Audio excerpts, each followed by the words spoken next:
বটতলা থানায় চরম বিক্ষোভ কেদার দাস তার অনুগামীদের, আর এই নিয়েই একেবারে রাজনীতি গরম। ওখানে কি ওদের রসগোল্লা খাওয়াবো?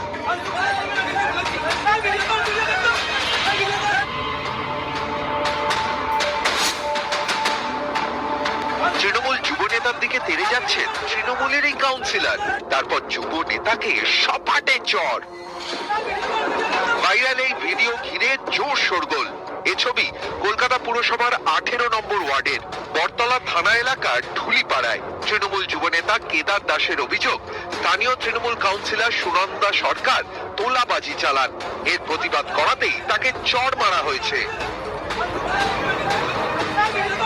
18 নম্বর ওয়ার্ডের কাউন্সিলর সুনন্দা সরকার এবং তার হাজবেন্ড বাবু সরকারের নেতৃত্বে আমার উপর চড়াও হয় এবং আমাকে ঢেলে মারধর করে।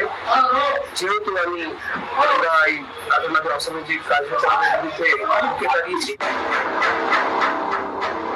চিকু, নিট্টু, যাকে ছবিতে দেখছেন কেদার দাস, অর্গানাইজ ভাবে এরা তোলাবাজি করে। এরা এখানে বসে ছিনতাই করায় শেতলা মন্দিরে। এরা রাত দুপুরে বেরিয়ে উইকেট নিয়ে একে মার ওকে চমকানো, একটা ছেলেকে বেধড়ক মার মেরেছে 4 জনে মিলে। আমাদের যিনি প্রার্থী ছিলেন সুদীপ বন্দ্যোপাধ্যায়, তাকে একটা মালা দিতে আসেননি, একটা মিছিল করেনি, একটা মিটিং করেনি। দায়িত্ব নিয়ে বলছি এরা হারাবার চেষ্টা করে। পুরো কর্মীকে দাঁড়িয়ে ইট মারছে, আমি ওখানে দাঁড়িয়ে ওখানে কি ওদের রসগোল্লা খাওয়াবো? কলকাতা পুরসভার 18 নম্বর ওয়ার্ডের তৃণমূল কাউন্সিলর সুনন্দা সরকার, এই এলাকারই তৃণমূলের যুব নেতা কেদার দাস।